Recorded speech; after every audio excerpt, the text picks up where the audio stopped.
Here it is. The basal ganglia, y'all. The basal ganglia. Okay. Funky sounding word for a very important part of our brain, but I'm just going to put it out there, guys. I'm going to put it out there. It's a mess. Okay. It is quite the mess.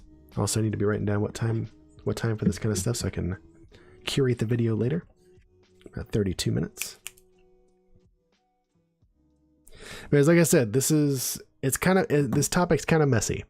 There's a lot to it. There's a lot of moving parts. There's a lot of functions of those parts. There's a lot of different names to throw out there. There's a few different neurotransmitters involved in there. There's a lot of excitation, inhibition of inhibition, and just like there's a lot of weird stuff going on there.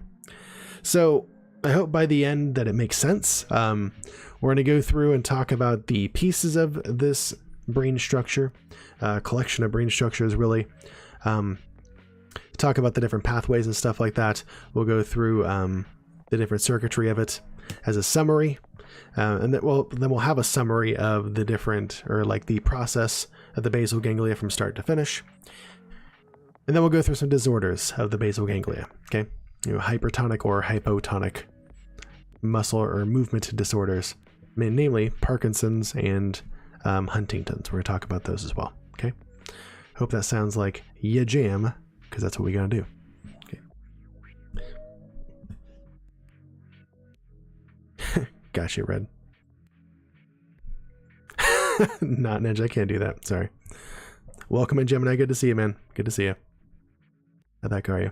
All right, so the divisions. First, we're gonna talk about the divisions of the basal ganglia, or all the different parts. The different groups and groupings, the different parts, and all that stuff. How it's divided up. Then we'll talk about dem functions now, okay? First up is an area of the basal ganglia, which is a collection of different areas, okay? First area is called the striatum. It consists of the caudate, which is this tentacly part on the back of this structure, right here. This would be the caudate. Caudate nucleus is this little part in the front, but there's a posterior caudate nucleus, there's an anterior caudate nucleus. But it's this, like I said, beginning of this tentacle portion on the top here. And it's really just the top part of it. This bottom part is something else, and then that's the amygdala. So that's completely something different. We're not talking about those things tonight, okay? But right here, caudate is that. There's also the putamen, which is this outer covering here. This outer ovular covering part here. That is the putamen. The striatum is known as the input zone, or this is where it's receiving input from the rest of the brain to do what it does. We're going to talk about that in a bit. Right now I was doing gross divisions. I'll talk about that, the rest of that process in a bit. So the striatum is the input zone, consists of the caudate and the putamen. The pallidum is the other portion of this. It consists of the globus pallidus, which sits kind of right deep or right inside of the putamen. The putamen kind of covers over it. You can't see it here, but it's right here under the putamen, deep to it. And right in front of this big green egg portion called the thalamus, which we talked about a lot. Kind of the sensory way station of the brain, where most sensory information comes through. Not all, but most sensory information comes through on its way to whatever cortex it needs to go to be processed. So, globus pallidus is one portion of the pallidum. There's also, within the globus pallidus, there are internal and external pathways through the globus pallidus, or internal and external portions of the globus pallidus. We're going to see that a bit more in the later slides. Those are going to be in the future referred to as GPI and GPE, just because it's easier to say that and write that. Okay, so we'll talk about those a lot more as we go through the slides.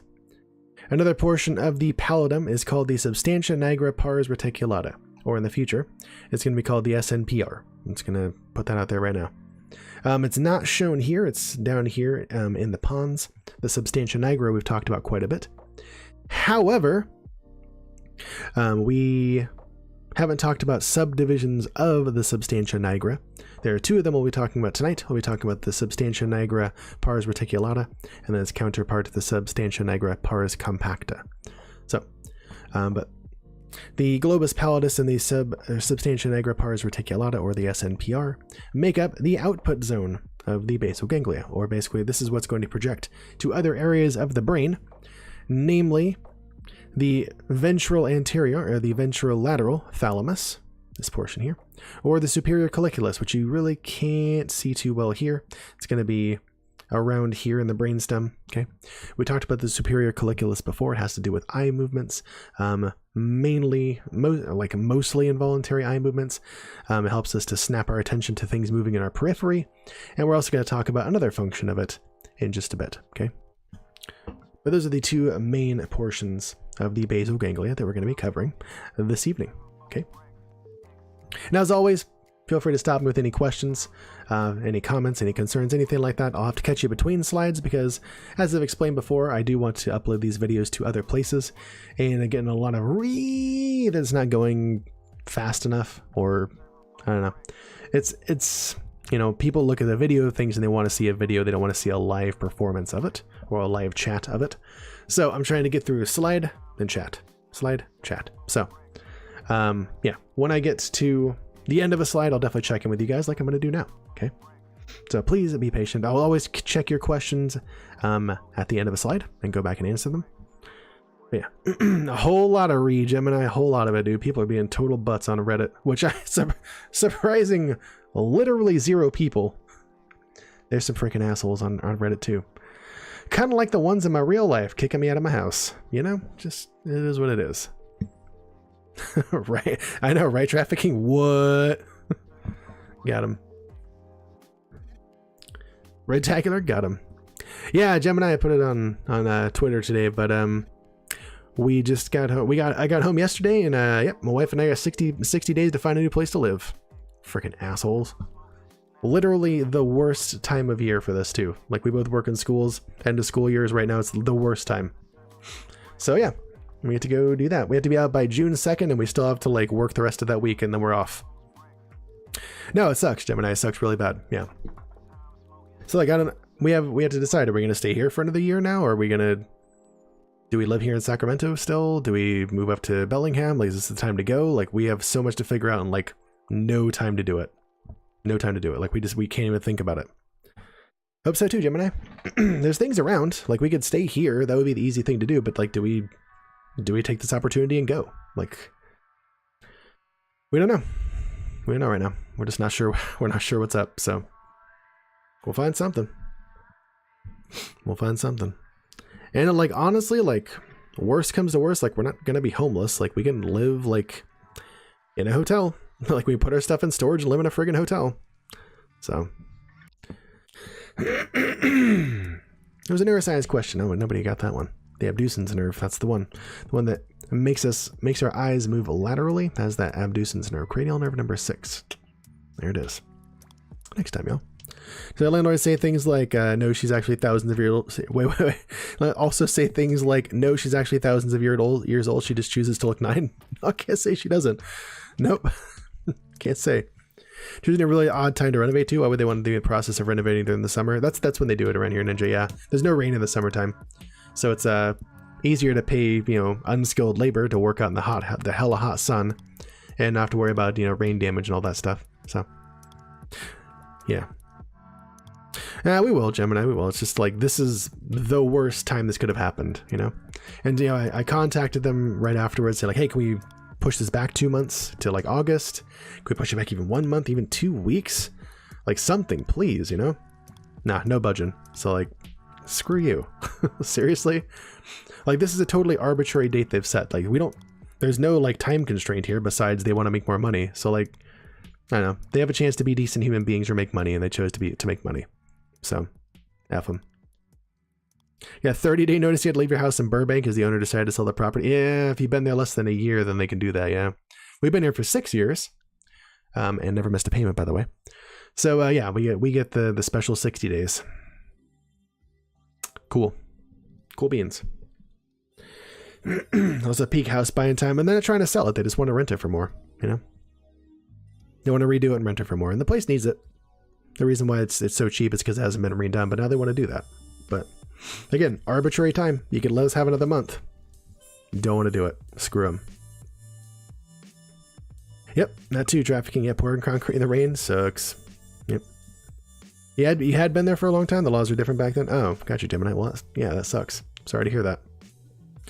Wow, yeah. At least it was just you. I mean, I don't know if that's easier if it's just you living in a place. I don't know. I don't know. There's never really an easy or good time for that kind of stuff, you know? Back in the good old days when planes dropped you off at your door. I know, right? Ah, the good old days. The good old days. All right, let's move on. Okay. All right, then what? 42. So the next page, here we go. The striatum. We'll talk about these structures within the striatum. We're going to break this down a little bit further and then move on. Okay. So in the striatum, there are these things called medium spiny neurons. Okay, we're going to call them MSNs for short in the future if I remember to, or I might just call them medium spiny neurons again. I don't know. I'm going to make it up as I go. It's okay. They both mean the same thing. So medium spiny neurons are a special type of neuron that are found here in the basal ganglia, and not many other places in the brain, if any other places in the brain. I know that they are definitely in abundance here in the striatum specifically, not in the pallidum, not so much in other places, okay, but definitely here in the striatum. Just like the cerebellum has granule cells and Purkinje cells, and the cortex has the Betz cells and other pyramidal cells, things like that. Here in the striatum, they got the medium spiny neurons. We're going to talk about more about what those are in the next slide, okay? But medium spiny neurons here in the striatum, in the caudate specifically, those get projections from other areas of the brain, like association areas, which are kind of where two different areas of the brain come together and kind of share that information that each one would be processing, you know, visual, auditory, things like that. And also frontal areas that control eye movements, so namely the frontal eye fields. The putamen, remember the caudate is the beginning of this tentacle portion up here.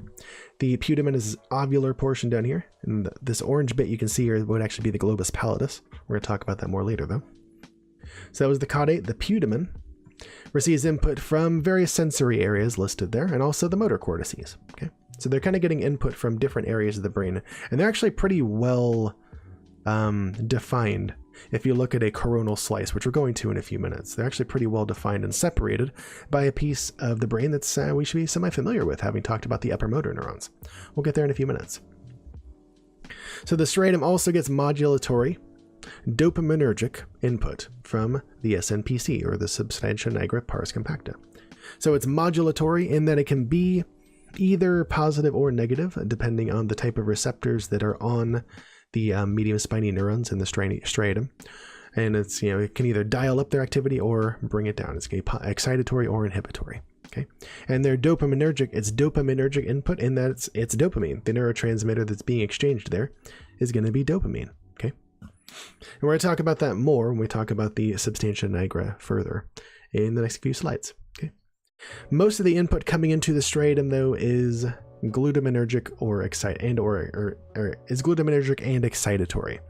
There is some dopaminergic inhibitory input that's going to be coming in, but not nearly as much as the excitatory input and from the neurotransmitter glutamate, which is the chief excitatory neurotransmitter in the brain. That's going to raise that resting potential in neurons, make them more likely to fire an action potential, make them fire faster if they have already fired, make them fire at a faster rate if they get that excited. Okay, it's going to just dial up the activity of those medium spiny neurons. Okay. Anyway, move on in a second. Let me catch up with chat first. Oh snap, there was a Rescue Rain 2 patch already. Jeez, Multi got nerfed. Uh-oh. Multi was kind of my boy. Oh no, we'll see what happens. See what happens. Red's gonna be pissed. I see you guys took out Tonky Trips, which means this little fat one right here. He gets free. Y'all get some kitty game. Thank you guys for donating again to Fat Boy's Fat Belly Fund, dedicated to keeping him the fattest little kitty on Twitch. He appreciates it. I appreciate it. You all love it. It's a win-win-win.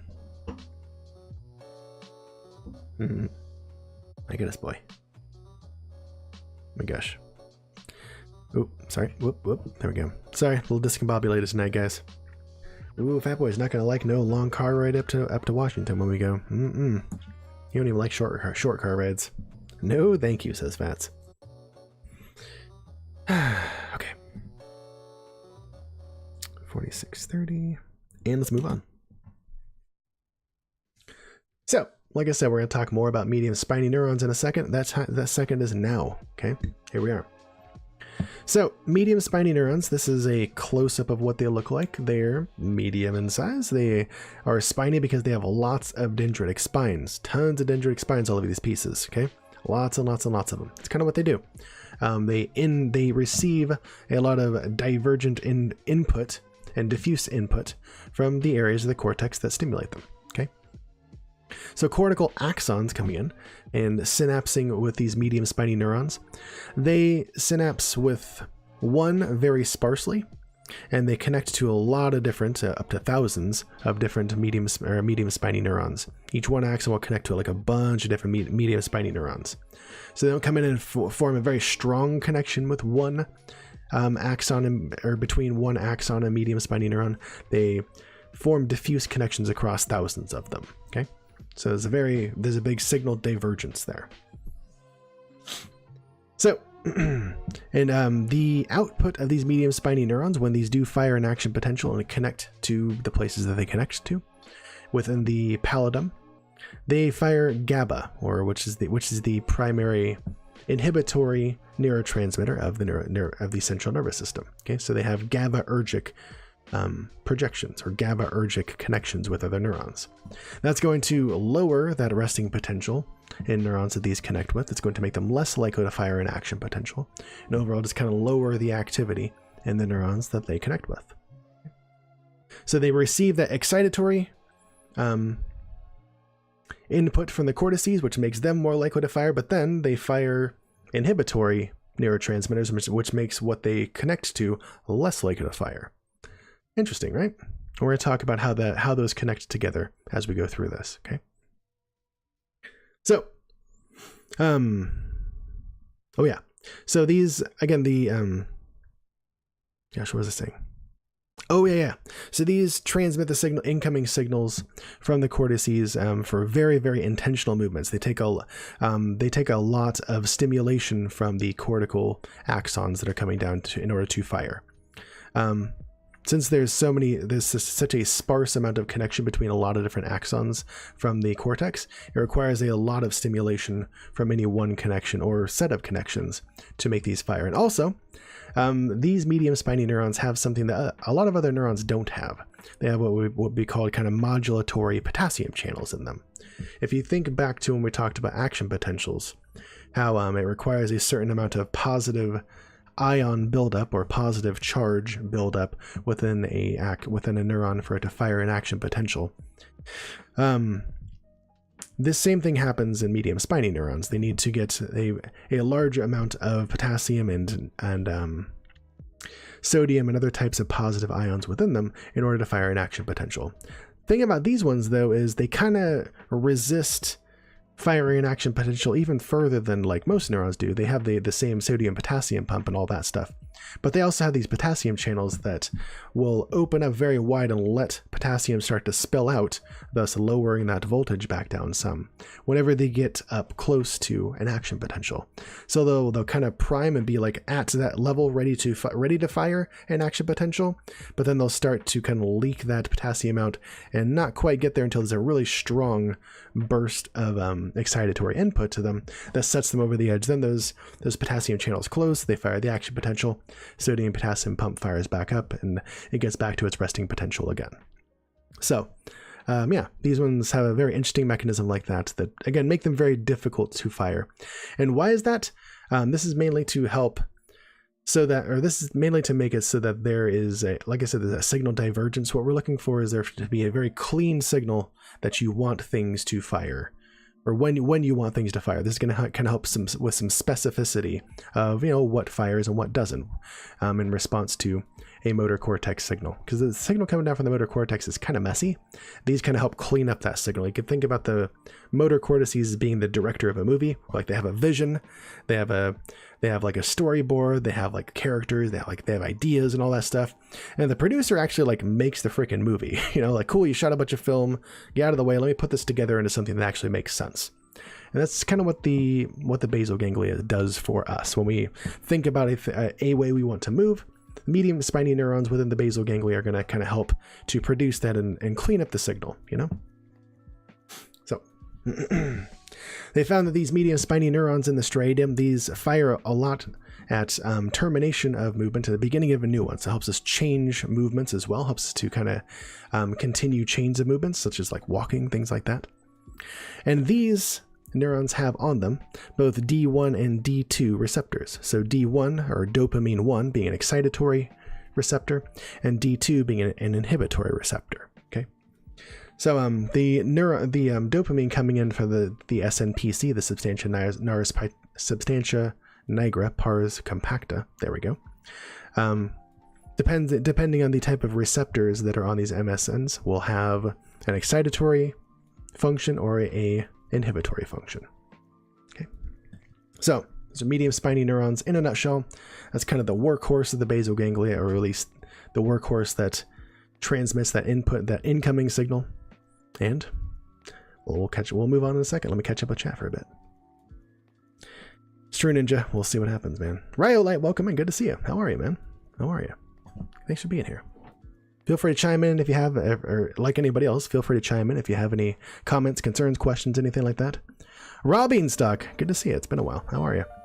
Knocking out what BDNF stands for. It is indeed brain-derived neurotrophic factor. I don't know why that didn't do it. Oh, it's because there's a hyphen. That's why. There's a hyphen. That's what it is. Trafficking says regarding resistance to action potentials, does that mean they have a lower resting state? No, not so much. They might, but these aren't, because they're, the negative 75 or so, or negative 65 that we often talk about as the average. The resting state for many neurons is an average. Some rest lower, some rest a little higher. I don't believe these have a appreciably different lower resting potential. It's just they have that kind of. They kind of have that little stop gap to like stop them from firing unless there's a big action potential or a big ion surge in them. So, really, Gemini? I think it's great. So I can, if that is a concern for people, Gemini, I can slow down how often it gives clues. I can do that. And I might do that actually. Dang! 1,000 biddies from Rhyolite. Hell yeah, dude. Thank you so much for real educational content on S&T. What's S&T? I don't know what that is. Is that signal and transmission? Please tell me on Twitch. Freaking appreciate that, Rhyolite. And right back at you, dude. Real educational content for sure, dude. Glad to see you over in Science and Tech. Okay, thank you. Got it.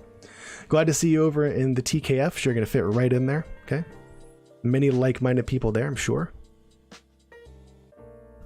Like the resistor on the line, first half. Yeah, kind of like that, trafficking. Yeah, kind of like that. Yeah. And we got 1,000 biddies, which means, take one moment. Let's get some wheel spins in there.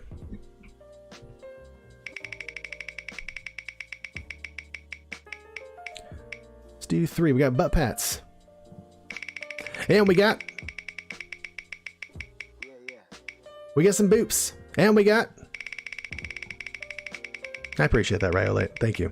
And we got a chomp. All right. Yay, that's my favorite part. Butt pats. Got a boop. Boop. Ah! And there's a chomp. He freaking got me. It's okay, buddy. Okay. Hey. Okay. It's okay, buddy. I love you. So excited for Fats. Hell yeah, dude. Fats is kind of a favorite of the channel. Let's say maybe. Oh, geez, he got me good. I'm kind of bleeding. Nice, it was worth it. He got me good. He got me good.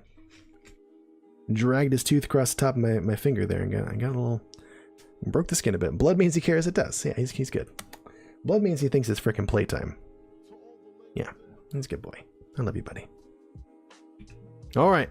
Feisty boy, he kind of was. He kind of is sometimes.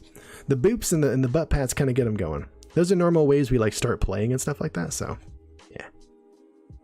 Fat spicy level? 4 peppers, dude. 4 spice level? I don't know if I can handle it. I don't know if I can.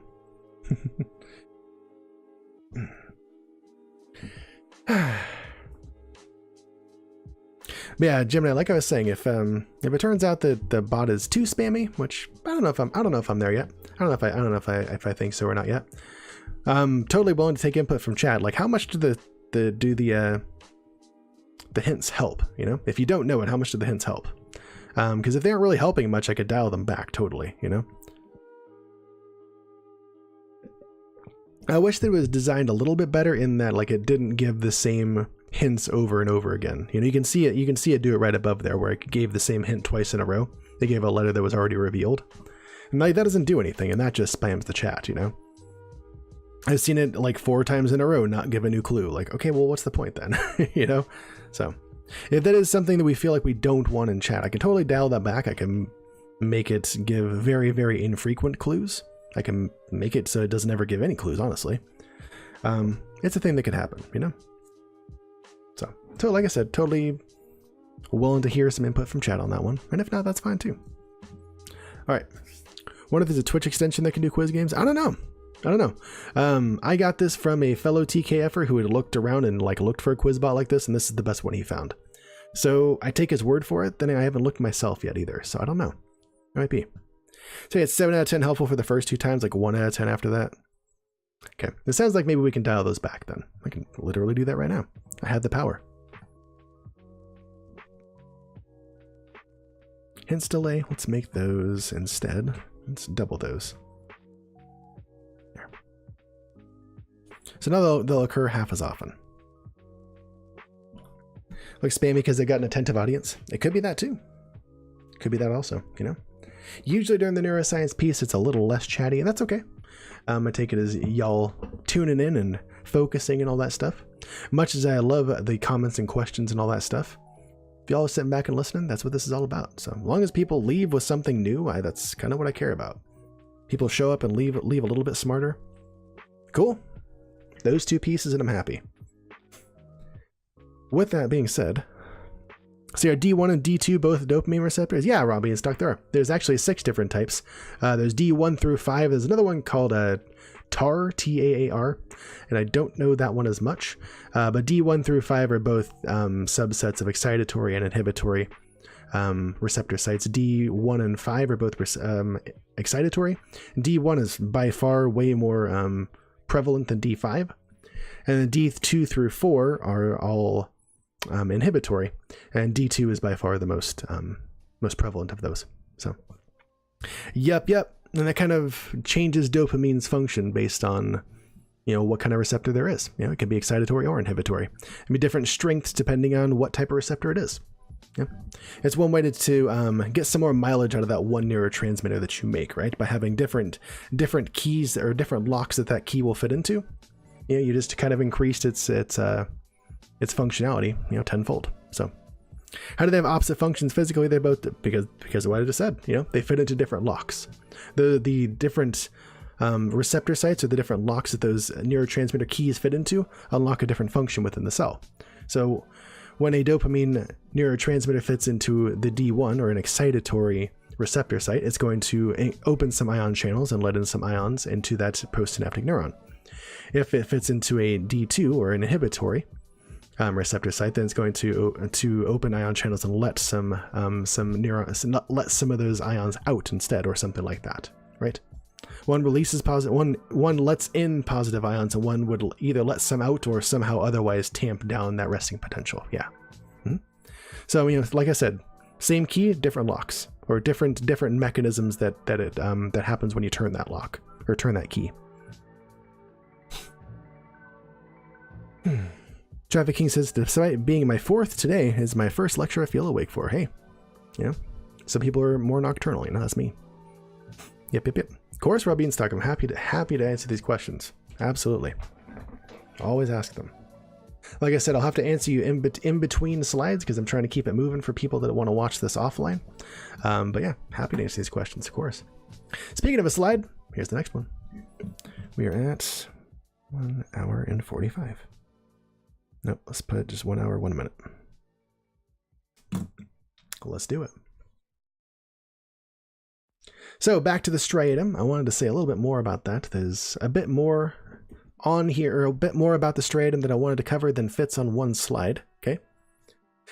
So the internal capsule. Remember, if you were here when we talked about upper motor neurons, you remember that the internal capsule is basically all the bundle of axons that's going from the motor cortices down through the brain and to the brainstem to go out to the spinal cord or out to the cranial nerves to move the muscles of the head and neck.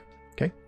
So the internal capsule from those upper motor neurons, that goes straight through the caudate up here and the putamen here. So this right here, this gray bit here, you can see, or dark gray bit, this is supposed to be white matter here. You can see that kind of splitting the caudate and the putamen. It goes straight through here, which makes sense if there's these projections from the motor cortices are supposed to be interacting with these parts of the basal ganglia. It makes sense that they go right past them, right? So, and this is a coronal section of the brain where they've taken a slice this way through the brain, and then you're looking at it from the front, okay? And then this is the caudate, or that tentacle bit on the top of the striatum. And then this would be the putamen, or the most superficial portion of the basal ganglia. In here, we have, it's labeled here on the other side, we have the exterior portion of the globus pallidus and then the interior portion of the globus pallidus.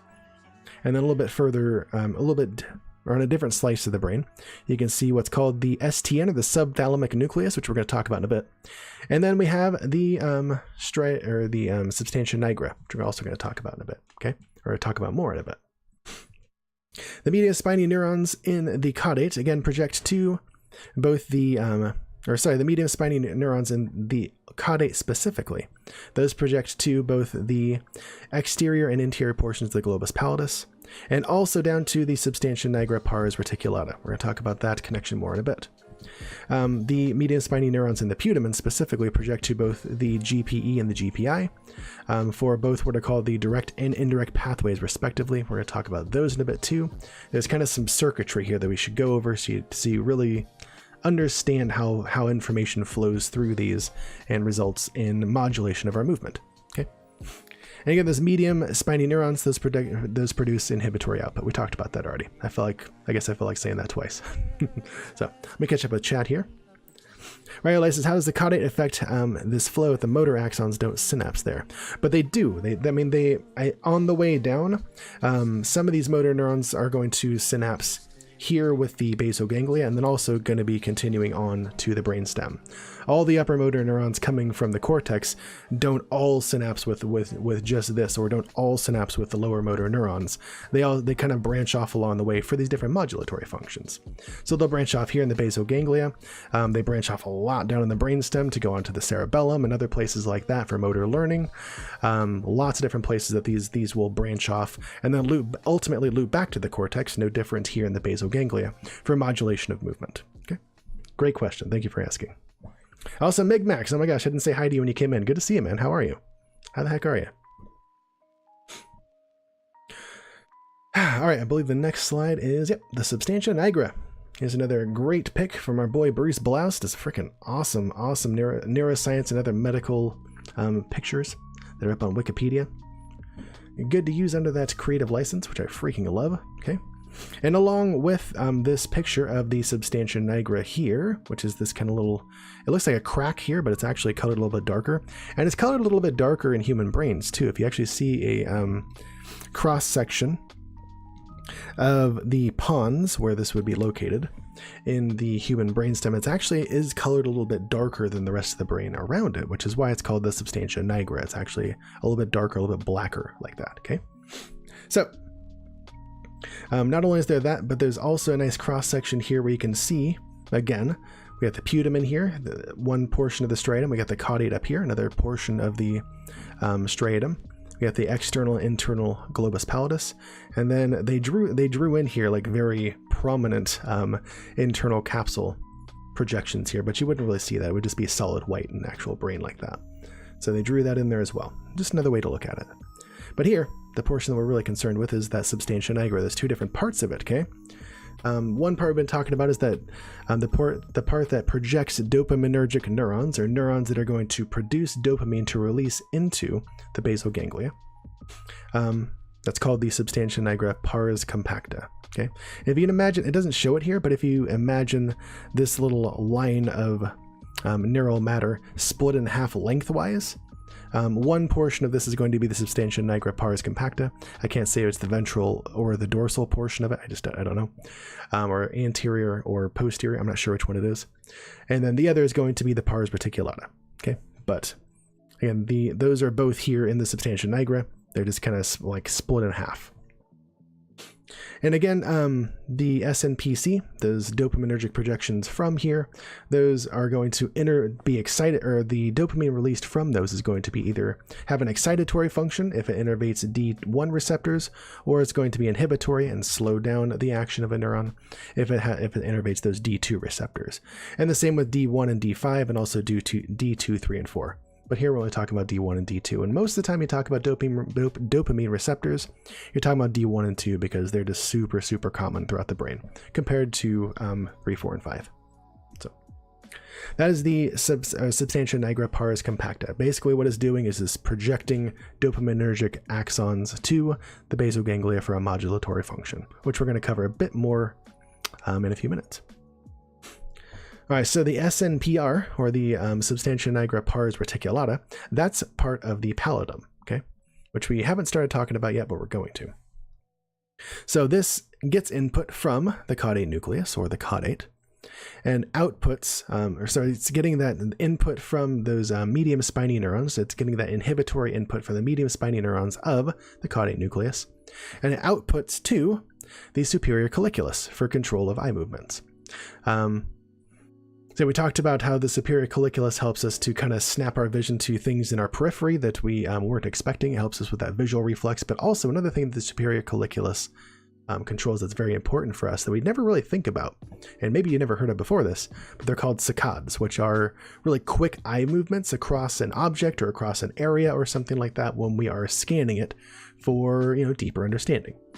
So if you focus, you might have noticed yourself doing this before if you're talking to somebody and you maybe zone out from what they're saying or not, or something like that, or you're looking at a picture of somebody, or you're totally creeping on somebody. I'm not trying to judge, but you look at someone, you might look at their left eye for a second, then go to their right eye, look at their left eye again, down to their nose, back to the right eye, over to their ear, back to the left eye, down to the mouth. Like you're kind of looking at different features of their face, let's say, if we're going to use their face as an example here. You look at different features on that face. You don't just like stare directly at a person's pupil the entire time you're talking to them. You kind of look at little different features on their face and kind of blend that in with different gesticulations that you're doing when you're talking to them. You don't focus like right on one eyeball the entire time, right? And that's one thing your brain just kind of does. It looks at the different salient features of an object and helps to kind of build your association with those, learn what it is, especially if it's a new object. You're going to scan all over that thing, find relevant features, start connecting that to existing schema and things like that, connecting it to things you know already, and gain better understanding that way. Then these the superior colliculus really helps control that, and projections from the basal ganglia help kick that off. Okay, let me catch up with chat a bit. I don't, Gemini. I actually don't stare straight in somebody's eye the entire time. Nope. And by the way, when we think about looking at somebody, we say we look at them in the eyes. Really, we don't, right? Our eyes are capable of looking right at one thing. Usually if we're looking at a person's eyes, we're looking at one of their eyes for the most part. We might go back and forth a little bit, but we usually choose to focus on one eye when we're looking at somebody. Not something we often think about, but something we do. Saccades are fun, says Trafficking. I was introduced to the concept of learning how restaurant menus are designed and laid out. Yep. Because see, they know you're going to be scanning anyways. They kind of want there to be salient info all over the place, right? I'd say that can probably be tapped into for stream channels and marketing and things like that too. It probably is channeled in marketing. They use color theory and stuff like that. So I would guess that they totally use the way that you scan things in marketing as well. Definitely. Kurosawa's frame composition is a prime example. Ooh, I haven't heard of that. I want to hear more about that. Gemini said it's also a super important concept in photography and art. Yep, there it is. Case in point. Figuring out how people's eyes move across a scene, trying to craft a design that guides it in a certain way. Yeah, like the picture we were talking about the other night, Gemini, that I took. How I intentionally got those leading lines leading to that nice focus of the Capitol building, right? And, there was some things that could have been done better. Could use more negative space. I love that now. I see that idea. But yeah, the leading lines really help us to kind of, here it is. Ta-da, boom. There's what I want you to look at. And here's the way to look at it. And it's kind of like landing lights for an airplane or like an air traffic controller. Like, yep, this way, right there. Ooh, yep, over here. Totally something that goes into art and photography for sure. Psychology goes in, yeah. Psychology to advertising as old as advertising is psychology. It sure is. Yep, sure is. And you would think it would be that way for psychology and like deception and magic tricks and stuff like that, but nah. Psychology and neuroscience and stuff like that are really just scratching the surface of that whole field, you know? That's, I guess, a completely unrelated topic, but I think very interesting still. Politics. Oh, I didn't mean like lying. I meant like, you know, like physical, like deception and like magic, like making things disappear and things like that. Not like lying to people. Not that kind of deception. Yeah, Copperfield stuff, exactly. Or there's one like super good like pickpocket named first name's Apollo. I forget his last name, but like legendary pickpocket. He's like super good at it, and he understands just like how the mind works. So like when you move this certain way, I know I can move something off of you or this way, and you won't feel it because you're paying attention to this instead. And like listening to him, like reading about how he explains it and stuff like that is just crazy, dude. Crazy talk. But yeah, like psychology and stuff is just barely, I heard a good analogy about that, but psychology and neuroscience, things like that are just barely, like they're coming into like, they're just surveying a mountain that, you know, magicians and street performers and stuff like that have already strip mined and left like a long time ago. Like, there needs to be more talk between those two fields to really understand it, it sounds like. Still so new, but on certain things, yeah, you know, on certain things for sure. Gemini said there's been a lot of research in web design showing how people read web pages. Yeah, that probably goes a lot into user design and stuff. It's like drawing a capital letter F with your eyes. That's what people do on websites. Oh, okay. Interesting. I would not have thought that. That kind of makes sense. So a good site design involves putting your most important UI elements on that F track. Huh. Very interesting. I would not have thought so. That could be used on anybody's, I guess, about me section on their Twitch page. You could design it like that too. That could be designed, you could, I don't know where else you would use that, but it could definitely be used there, I would think. Benzie, how you doing? What's my opinion on cognitive science? The free energy principle in neuroscience? I haven't heard of the free energy principle in neuroscience. Cognitive science, I think, is very interesting. Behavioral neuroscience is kind of my jam, but yeah, I mean, I think that most sciences that look at how we think or study how we think and how, you know, neural firing and patterns like that affect how we think and all that, every aspect of neuroscience and psychology can be very interesting. They're all good. The ideas of Varela in regard to I haven't heard of that. That one I don't know. You got a lot of questions. I don't know all these things, unfortunately. I'd love to hear more about those things. And those of you guys here in chat who haven't joined us yet, you might enjoy talking about these different scientific topics over in our Discord. We often talk about science. We talk about different science news and different science questions, things like that over in the science section. We share our pets, we share our events, we share our successes, all that good stuff. So feel free to come join us over there. We'd love to have you. Yeah, I haven't heard of those two things there, Benzie. That's very interesting, though. I'll have to look those up. I'll write those down for myself. I don't even know how to pronounce that word. And then a free energy principle.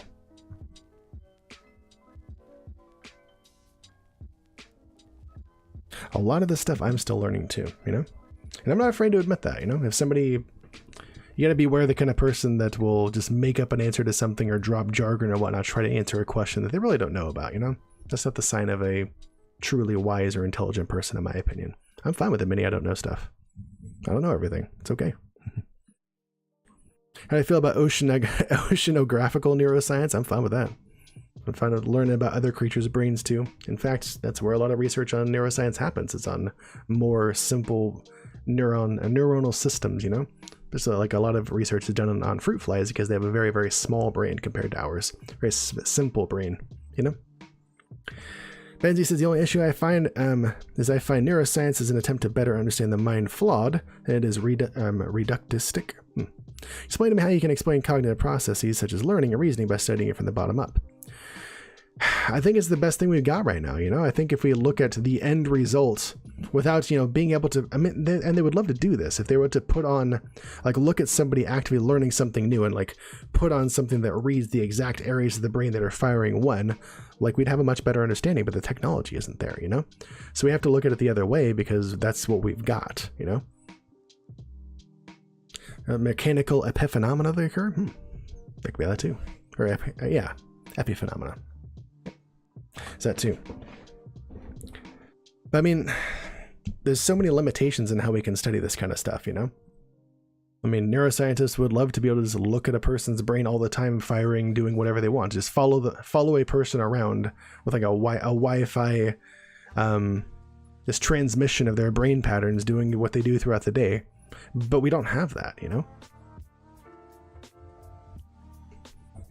Yeah, there's no bottom up to thought. Our bodies do thinking. Yeah, we can't look at it that way. We have to look at it from top down, because it's where thinking starts. It starts in the frontal cortices. It doesn't start like a thought doesn't start in our fingers and go up to our brain. Need simple brains for research, eh? Sounds like they need to start recruiting Facebook users. Got him! I can't say I'm familiar with that idea either, Benzie. You have a lot of different ideas here that I haven't heard of before, which I like.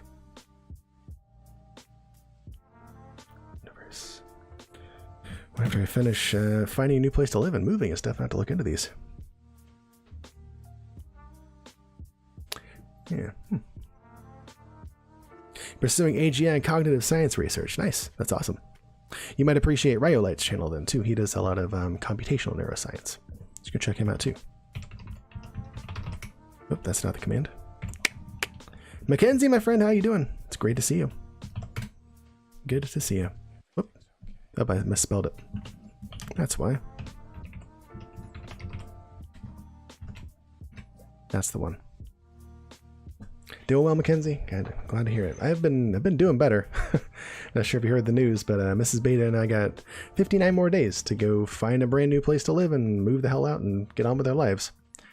So our landlords decided to drop that ball on us yesterday. So yeah, it's pretty cool. By the way, have I seen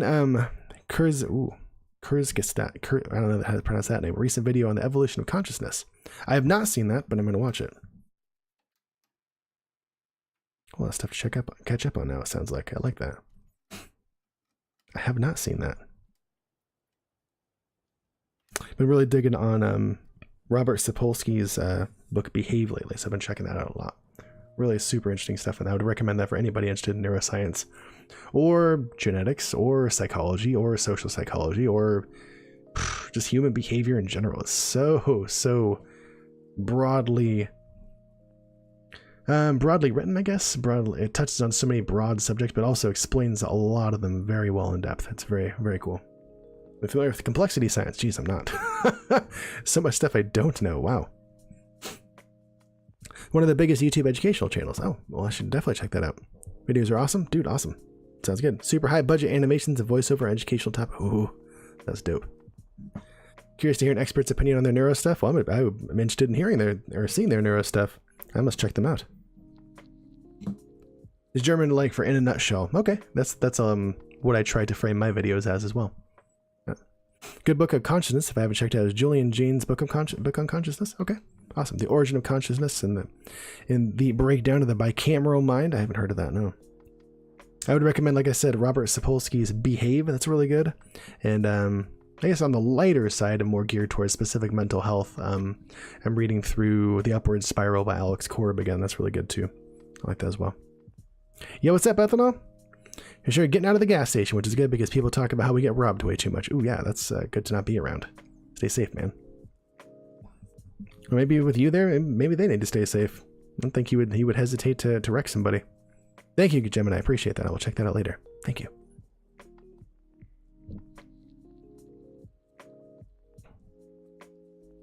Let's write those down. Thank you. I appreciate those.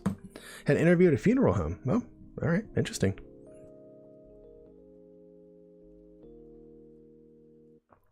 Easiest interview I ever had. I was basically interviewing them. Oh, wow. Interesting, man. I'm glad. It sounds like that'll work out for you well. That's good, man.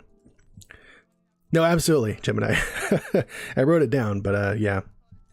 Right now you're reading Exploring Robotic Minds. Has an interesting approach to embody. That sounds dope. Yeah. Like I said, you would probably really enjoy Ryolight's channel too. He's on much earlier in the day than I am. Sounds like a lot of his stuff would be right up your channel. Thank you, Benzie. I appreciate that. A lot of reference to brain science. I should definitely check that out. Yes, thank you. Write that one down too.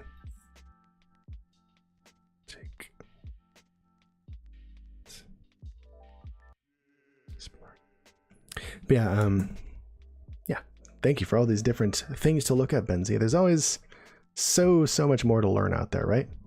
Not everybody knows every one thing, especially about neuroscience. There's so many different ways to look at neuroscience and so many different ways to look at the brain and behavior and psychology and all that stuff in general. So always down to look at new sources, look at things from a different perspective and all that. I love it, man. I love it, Benzie. Thank you so much for sharing that. And without further ado, I'm going to move on with the next slide here, okay? So the pallidum is the other major division of the basal ganglia that we talked about, the striatum being the caudate and the putamen. The pallidum is the internal and external segment of the globus pallidus, which is actually shown right here. Never mind this as Pallidus, that's going to be a little bit of a typo there, it looks like. But globus pallidus right here, right above the thalamus. If you remember, most superficially we had the putamen.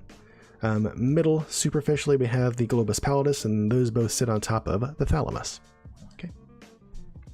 Anyways, the internal external globus pallidus plus the Substantia Nigra pars reticulata, those make up the pallidum, which are going to be the output system of the basal ganglia.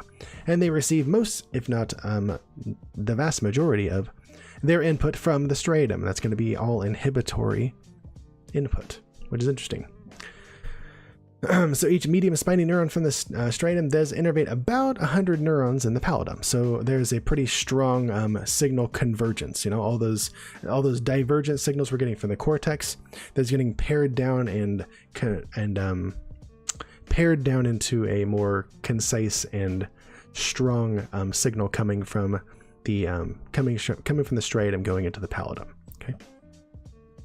The primary output for the basal ganglia from the pallidum here is the, as we said, the ventral anterior or ventral lateral area of the thalamus and the superior colliculus in the brainstem. And that output coming out of here is also inhibitory. So the input going from the striatum to the pallidum is inhibitory. The output going from the pallidum to those other output areas, those areas of the thalamus and the superior colliculus, that's also inhibitory. That's weird, huh? Yo, BK, what's up, bud? Good to see you, man.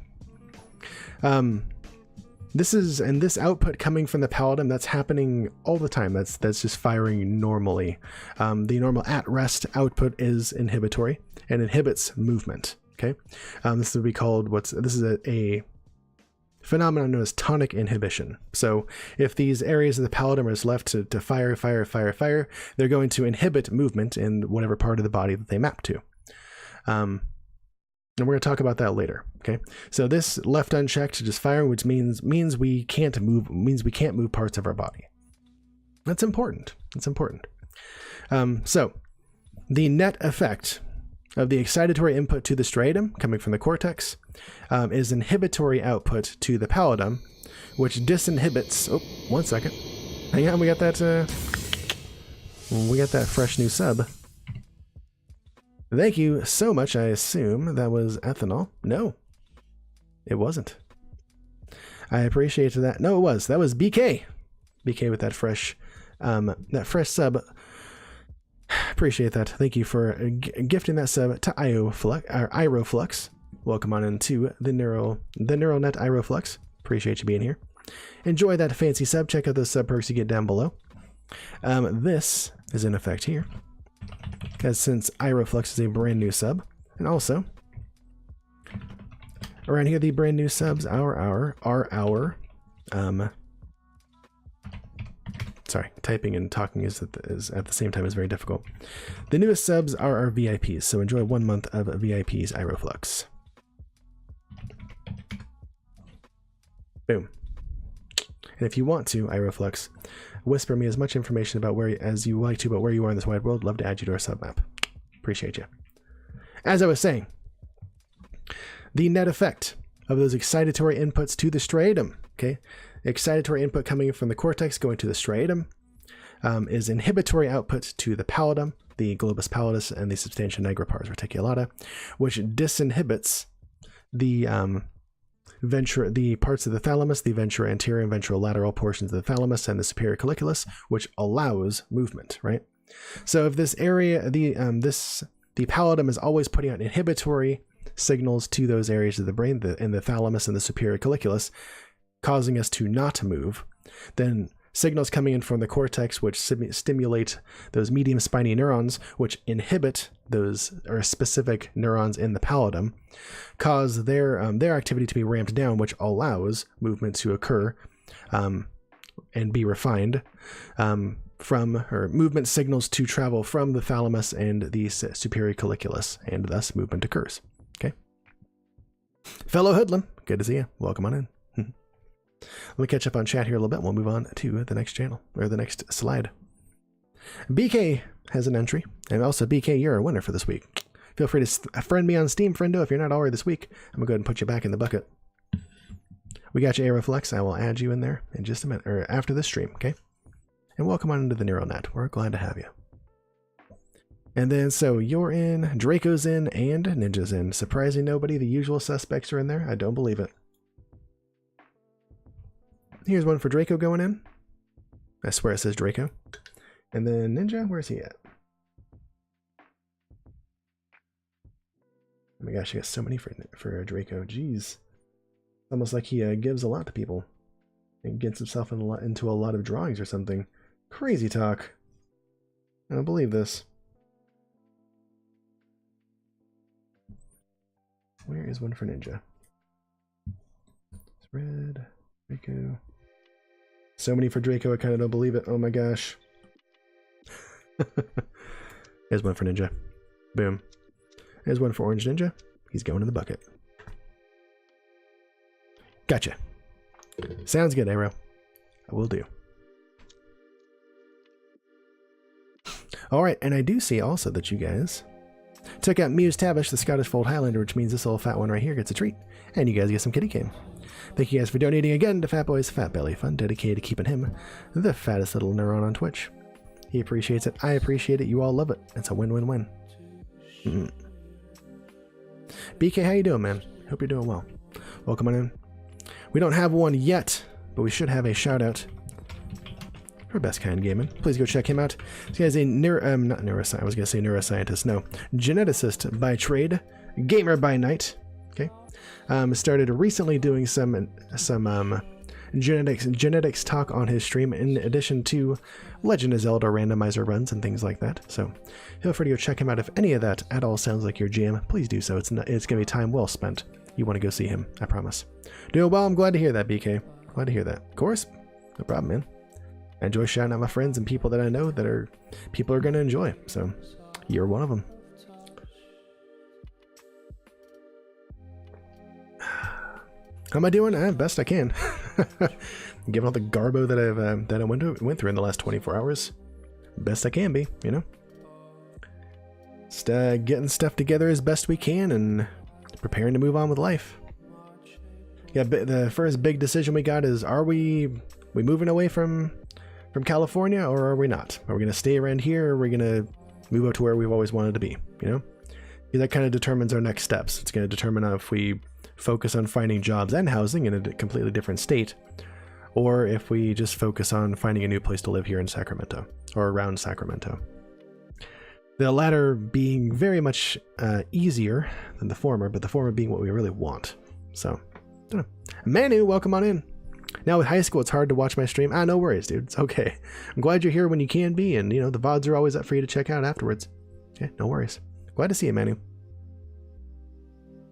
BKS, I understand. Yep, all I can do, exactly. Using the opportunity to potentially head north. We're seeing. It's gonna depend on jobs, you know, because we can't rent a place without a job.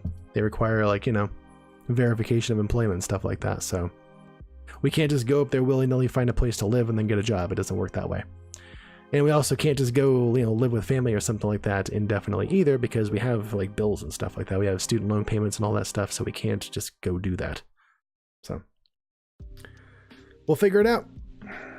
Sounds good, BK. I will accept that for sure. And then hook you up with those 5 bones as soon as I can. Okay. Like a little bit. All right, sounds good. We're good, BK. No worries. I got you. So again, like I said, there's the net effect of input to the basal ganglia and then output to the thalamus and the superior colliculus. That's a lot to make sense of. So we got a handy dandy circuit right here, which we'll check out, okay? So I mentioned earlier there's a direct pathway, there's an indirect pathway. I broke it down further. There's a direct pathway, there's also a saccade pathway going through the SNPR out to the superior colliculus. And there's also that inhibitory pathway. I'm going to go over the direct pathway and saccade pathway here. Next section we'll go through the inhibitory pathway, okay? Love feedback mechanisms. Oh, there's plenty here. There's plenty here in the basal ganglia. The basal ganglia is one big feedback loop.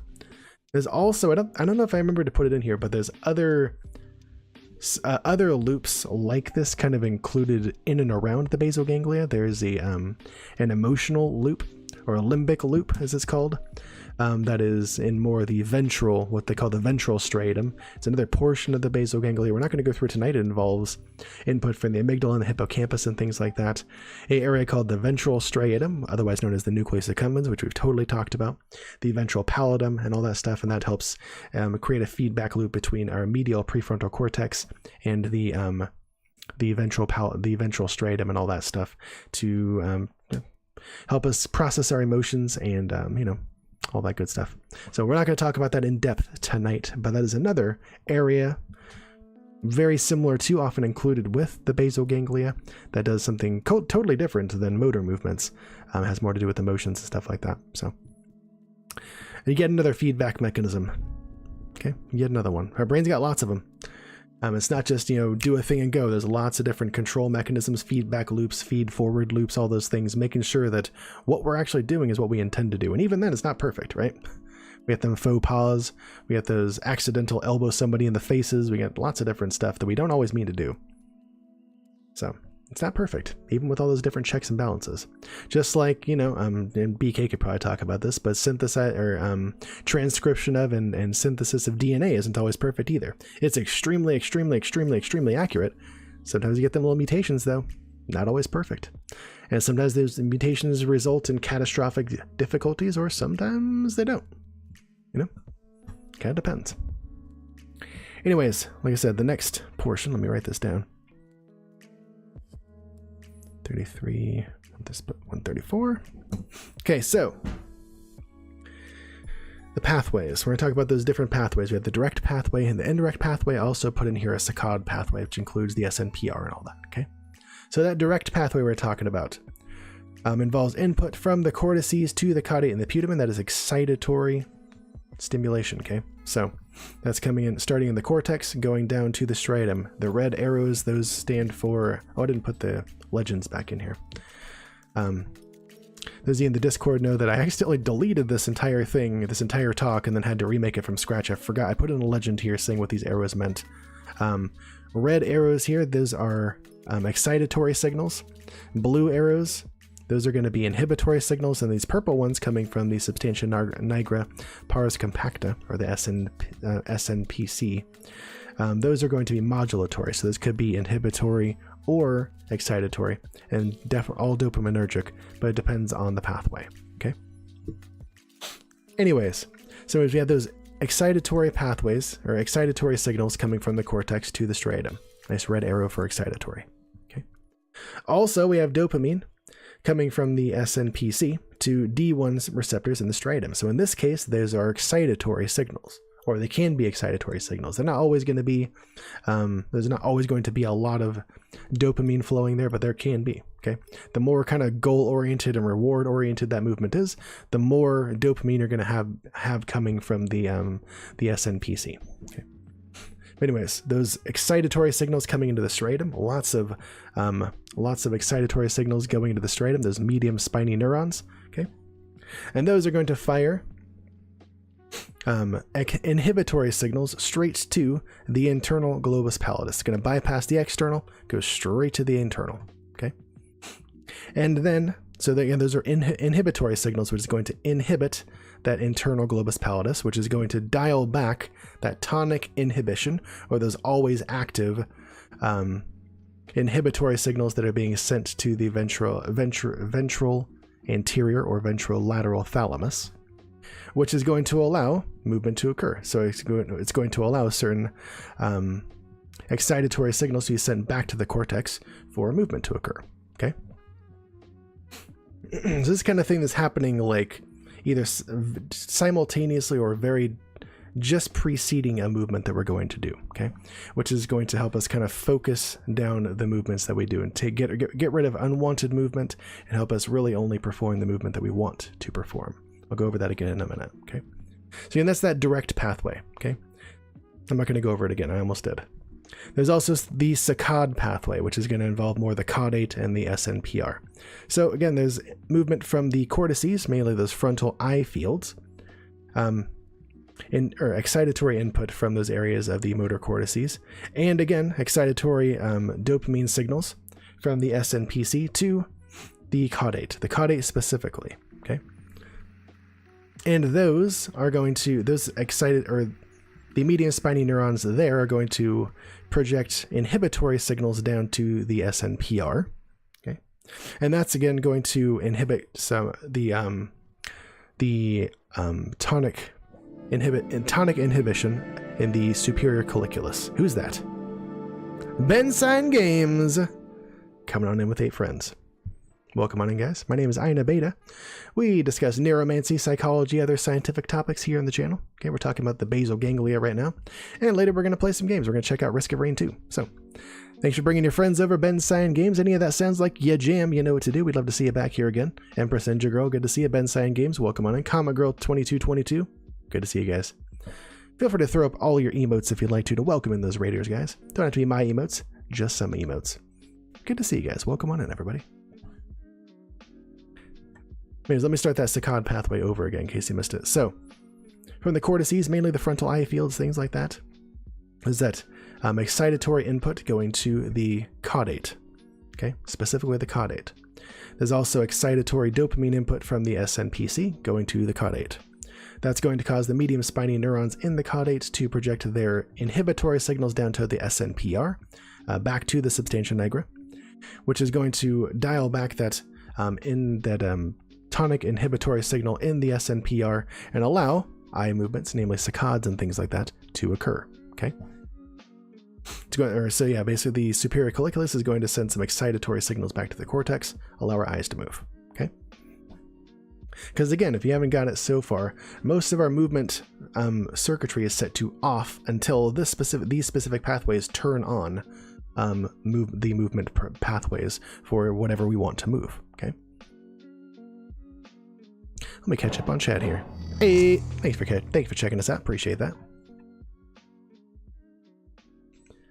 Also, Trafficking says, important / germane question. Can my Stratum help beat Giozu the drunkard in the Hirata state? I don't know, man. I don't know. That guy's kind of a butt. You know who can help you, though, is that dude standing out in the water waiting to go in a fight with you. That guy can totally help. BK! Thank you for gifting that gift sub to Cariza. I love it. That's awesome. Thank you for connecting. Oh my gosh. Oh, you gifted a bunch? Oh my god. Turn this down a bit. Jeez, you are a crazy man. Gifting 5 subs to the neural net. I don't freaking believe this.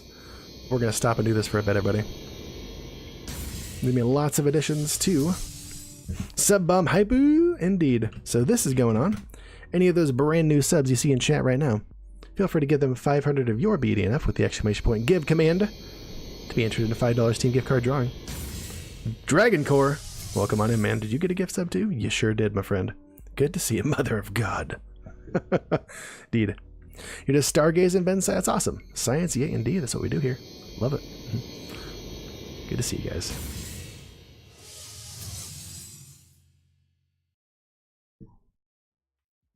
More bombs, indeed. That's how we do. General Andrews connected again. That's not a brand new connection. Comma Girl is Trafficking, I believe is. And Mama Murphy, I don't believe is, but she might be. I don't think that's a new connect. That's a new sub.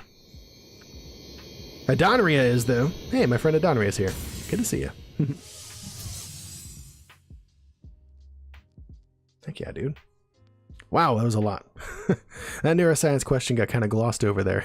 Oh my gosh, are there so many more happening? How many did we get? Oh my gosh, my chatbot can't even keep up. Jeez, jeezy crazy. They're 5. They're 5. Okay, yeah. Adonria, Comic Girl, Trafficking, General Andrews, Mama Murphy, welcome in or welcome back in. I think there's more. I think there's more happening. That's more than 5. I swear that's been more than 5. Okay. Thanks for connecting. Thank you for connecting with us. Appreciate that. Fellow Hoodlum, you got connected too. It didn't show it in our chat bot, but you're in as well. All right. You gifted 5. Oh, Ethanol gifted 5 and BK gave 5. Dude, I'm only seeing half of these. I only saw the ones that Ethanol did. No wonder. Oh no, BK. Nope. I see him. BK did 5 up there. Ethanol did 5 here. So yeah, Careza, good to see you. Welcome on in. Ben's News and Weathers TV. Love it. Dragon Core. Awesome. Lifo. Yep. Fellow Hoodlum. Welcome in. And then Comic Girl Trafficking, General Andrews, Mama Murphy, Adonria. Love it. Welcome into the Neural Net, guys. Appreciate you. First time chatting here and you're already a sub? Right, Dragon Core? I've seen you before. now. All right, so let me go ahead. Shanana Banana. Welcome on in. Hope you're enjoying that gift sub. How you doing, friend? Good to see you. Let me get them VIPs. Oh my gosh, there'd be so many of these. Right here, the new subs, those are VIPs around here. So Careza, enjoy that 1 month of VIP hype. And Ben's News and Weather TV. Oh my gosh, it's a long one. I don't really spell weather. Right. Enjoy that VIP. And also, whoops, /VIP. Who else? Dragon Core, enjoy a month of VIP. Appreciate you, man. Good to see you. Boom. Oh my god, are there more? Jeez, stop. I don't believe it. Fellow Hoodlum, enjoy it. Ben Sand Games got connected too. Oh my gosh, freaking love it. Fellow Hoodlum, enjoy that VIP, buddy. Adonria, enjoy that VIP. Appreciate you, friend. Hope you're doing well. And let's see, who else? Comic Girl, enjoy that VIP. I wish mods could do VIPs. I don't know why they can't. And Trafficking, enjoy that VIP. There are 3 Fs in there, you trickster. Enjoy that. And /VIP. General Andrews has already been subbed. Mama, I'm not sure if he actually is here or not ever. But I appreciate him being here all the same. All right. Thank you guys for those freaking subs. I don't believe it. Thank you guys for that fatty gift bomb. Oh my god. That might be the most subs we've ever had here. Sure as hell is. Thank you guys so much for making this place more awesome. Invite more people into the neural net. Shanana Banana, everybody else, enjoy those new emotes. I hope you'll love them. Brand new emote got them coming in the next couple of weeks. You guys will enjoy that too. I'll let you guys know when it's live, okay? And yeah, freaking love it. And thank you for gifting. Somebody gift that sub to it's like Draco gifted that sub to Ben Science Games. Appreciate that. When the emotes are just dank enough. Nice emote, dude. That's a popular one here. I'll put that out there. Say the nice and the chomp are probably very popular. And as soon as that got him emote goes live, that's gonna be a popular one too. Just gonna put that out there. It's gonna be good. But thank you guys so much. Break the stream. I love it. I could use that today, guys. Thanks for connecting with us, guys. Appreciate that. Chat is especially hopping tonight. We're always talking about neuroscience, always playing some games, and always enjoying each other's awesome company. And y'all just getting more and more generous by the day, and I freaking love it, okay?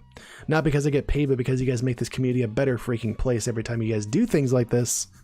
Feels good to be given, feels good to include people. I freaking love it.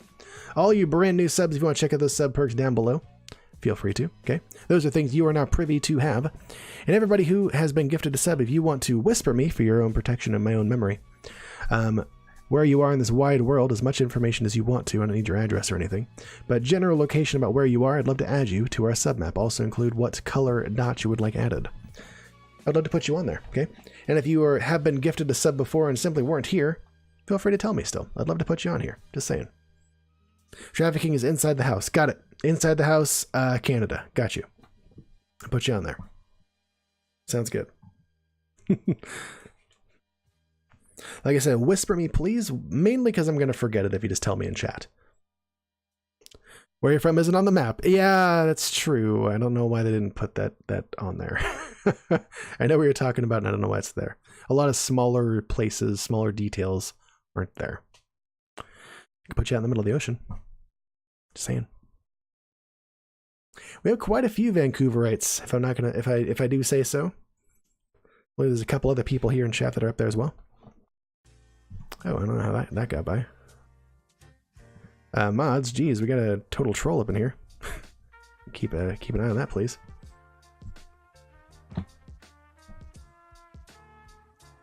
Yeah, I didn't see it, Ethanol. Thank you.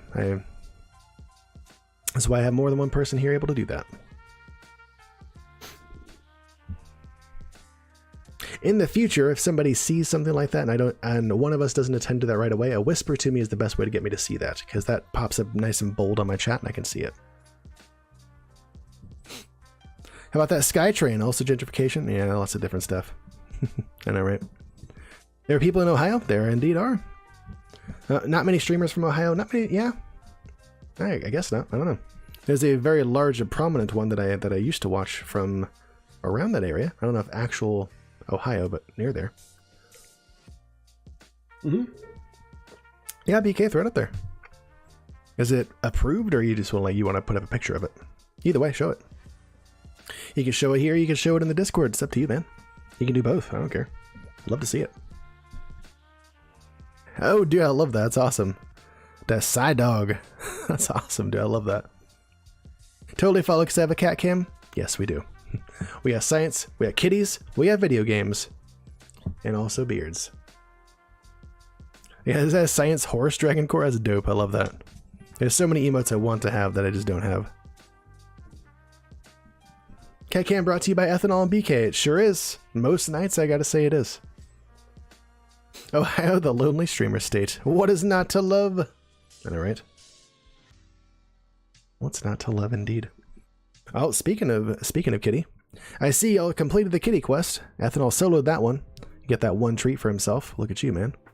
Which means little fat boy gets a treat and y'all get some kitty cam. He's waiting here so patiently tonight. Not privy to your own emote? No. Thank you guys for donating again to Fat Boy's Fat Belly Fund, dedicated to keeping him the fattest little scientist on Twitch. He appreciates it. I appreciate it. You all love it. It's a win-win-win. Whoa. Hey, calm down. Actually, I might be the fattest scientist on Twitch. I don't know. I think he's fatter. I'm a good boy. Waiting for your science-themed high emote? Hell yeah, dude. Get them sub, you'll get it. Ethno solo at dungeons like a boss. Level 110, Bizger, Troll Hunter. All my slots are bound to barrage. Oh my god, Ethanol, that's dope. 500 biddies. I love it. Let's do it. Whenever we get some biddies up around here, we do a little spin on the fats wheel. We just got some right now. Boop, boop, boop. Where are we at? Spin that wheel. I'll do two spins for this one. Little fat boy got a belly rub. And also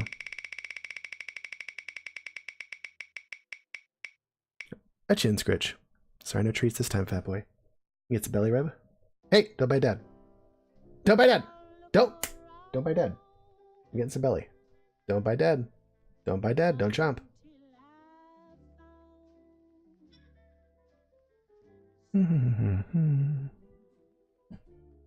And hey, knock it off. Oh my gosh, I can't even give him the chin scratch. He just keeps trying to bite me. There we go. Got him. Thank you for those 5 biddies. Appreciate that. Thank you guys. Saw it. Appreciate it. Thank you. We usually have a mod in here to do that. Not tonight. That's okay. Yeah, I don't get it. I don't get it. Whatever. I don't care. Alright. Alright. So, thank you guys. It's whatever, Ethanol. We ain't gotta draw attention to it. Attention is exactly what they're looking for. So let's just like not even give it to them, huh? Silently show them the door and they can go feel bad about themselves elsewhere. Alright. So like I said, there's more than 2 pathways. We're going to talk about the indirect pathway as well. So let's go through that real quick, okay? Let me write that down. 151. in, let's say, 30. Give who attention? Exactly, Dragon Core. I don't know what we're talking about. Anyways, that indirect pathway, okay? That goes from the cortices to the striatum, and that can be either the caudate or the globus pallidus. No, putamen. Striatum or putamen, either way, okay? And we're going to get, or that results in net inhibitory output to the external globus pallidus, okay?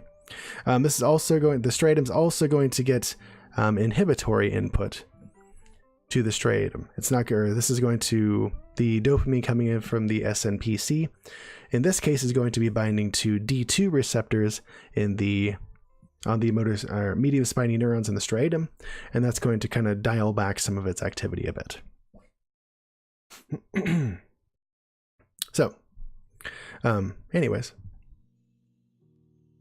So yeah, there's a net inhibitory output to the globus pallidus, or the exterior globus pallidus. Okay, the globus pallidus exterior also outputs to both the GPI. It's not shown here because I had to remake this and I didn't put in that other arrow, but there should be a blue arrow coming down to the GPI, the internal globus pallidus, and also out to the subthalamic nucleus. We haven't talked about this yet, but that's another part of the globus pallidus. It's right underneath the thalamus, and we'll talk about what it does in just a second. Okay, but the external globus pallidus outputs to both the STN and the internal globus pallidus. Okay, the GPE, the external globus pallidus, has kind of tonic inhibitory output, or it's always sending inhibitory signals out to the subthalamic nucleus. Okay, again, so the striatum dials back that tonic inhibition of the external globus pallidus going to the STN, and the subthalamic nucleus then sends excitatory signals to both the SNPR and also to the thalamus. It's not showing that here, but also sends it to the thalamus, actually. Okay, so basically what that does is it man, I'm like really off topic here, or really scatterbrained right now, sorry. So the globus pallidus is the globus pallidus, or interior globus pallidus, usually provides so this increased positive act. Sorry, I was looking at the wrong pathway. That's why I'm all disconfuzzled. Sorry.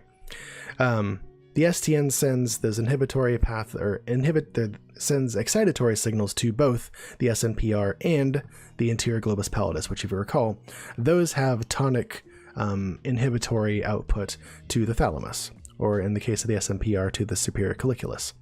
So the subthalamic nucleus is going to actually increase that inhibitory output from those and make motor movement less likely to occur. So this indirect pathway, the end result of that is a strengthening of that inhibitory output to the thalamus and to the superior colliculus, so that movements occur less. So what the heck? Why is this? Why would you want there to be less movement? So these indirect and direct pathways are going to be kind of going off in similar times. The direct pathway is going to be for those movements that we really intend to do, those ones that we actually want to be doing, But again, that motor movement coming from the motor cortices is kind of messy. So the basal ganglia is here to kind of clean that up. And it does that with this indirect pathway. These things that are kind of more indirectly stimulated and go through this indirect pathway, those motor movements are going to be quieted down. Those are going to be inhibited further. While those movements that stimulated the direct pathway, those are going to dial up those areas of the thalamus that they map to and send excitatory information back to the cortex to result in movement. Okay, so the net result of the direct and indirect pathways is a cleaning up of the motor signal. Wait a second.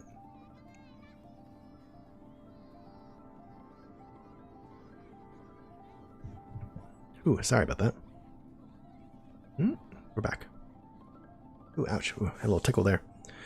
But anyways, like I said, there's a cleaning up of that motor signal. The motor signals that stimulate the direct pathway, those are going to actually end up stimulating the thalamus and going back to the cortex, allowing movement.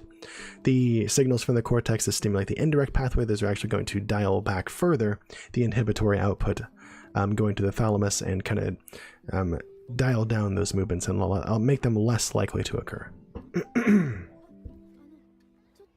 that's that. Whoops, I went too far back. Boop. There we go. So yeah, there we are. So yeah, again, like I said, this pathway is more for inhibiting related but unwanted movements, you know? So, for example, when you go to reach for a glass, your hand may also be getting signals to go up or to go down or like off to the side, things like that, you know? It might be getting signals to move all over the place instead of straight forward and grabbing the glass like you mean to. The basal ganglia is there to make sure that you only move your hand towards the glass and grab it like you mean to. It shuts down all those different competing motor signals that might be coming in at the same time using that indirect pathway. Okay. Ooh, sorry, this is the first time I've gone through this and it's a complex process. So hope you're understanding. I hope it's making sense. And yeah, I can feel free to go through it again if you need me to answer any questions about that.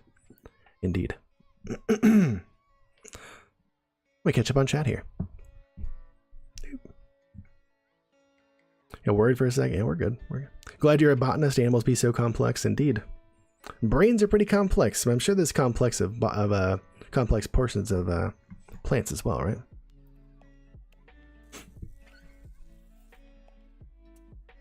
Myelin, there you go. BK got that neuroscience question. The white matter of the brain is composed of myelin. Indeed. Myelin sheathing is composed of that as well. That's it. How many parallels there are, though? Yeah, inhibiting the inhibition is how a lot of plant gene expression works. Right? It's crazy, right? You wouldn't think so. You'd think that, like, I want to move, and there's just like a direct pathway to that. Nope, nope. There's all this other inhibition of inhibition, and which results in disinhibition and all that good stuff. Yep. I bet there's a lot of human gene expression that works that way too, Dragon Core. I think BK would know more about that. Being a geneticist himself. Do an excellent job explaining. Thank you. Appreciate that. There we go. PSU Omega. Yes, it's like a smoothing signal for finer motor control. Yes, it's one of them. One of them, yeah. Cerebellum does similar things for coordination. This does more for cleaning up that signal and getting only the movement you mean to, whereas the cerebellum is going to help you control and coordinate that movement to be exactly how you want it to be or how you want it to be, right? So this kind of cleans up what movement occurs. The feedback loops in the cerebellum is going to kind of clean up how that movement occurs, right?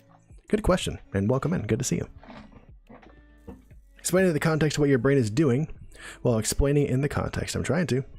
So what I do, gene regulation is so crazy, says BK. Yeah, filled with redundancies, inhibiting RNAs and stuff. Yep, totally complicated. It's got to be. Yeah, I think it goes back to how there's a lot of different particles and molecules and stuff like that that are causing these different things to happen, but there aren't so many of them that cause these different things to happen that there can be simple ways for them to occur, you know? So it ends up being a very complex chain of a bunch of different things happening, but there's so many different processes to happen that there aren't enough particles to make them very similar or a very simple change, in my opinion. If that makes any sense at all. I don't know. Maybe that doesn't make any sense, but favorite science is astronomy as well as physics and chemistry. Oh, nice. Bensai, awesome. I love it.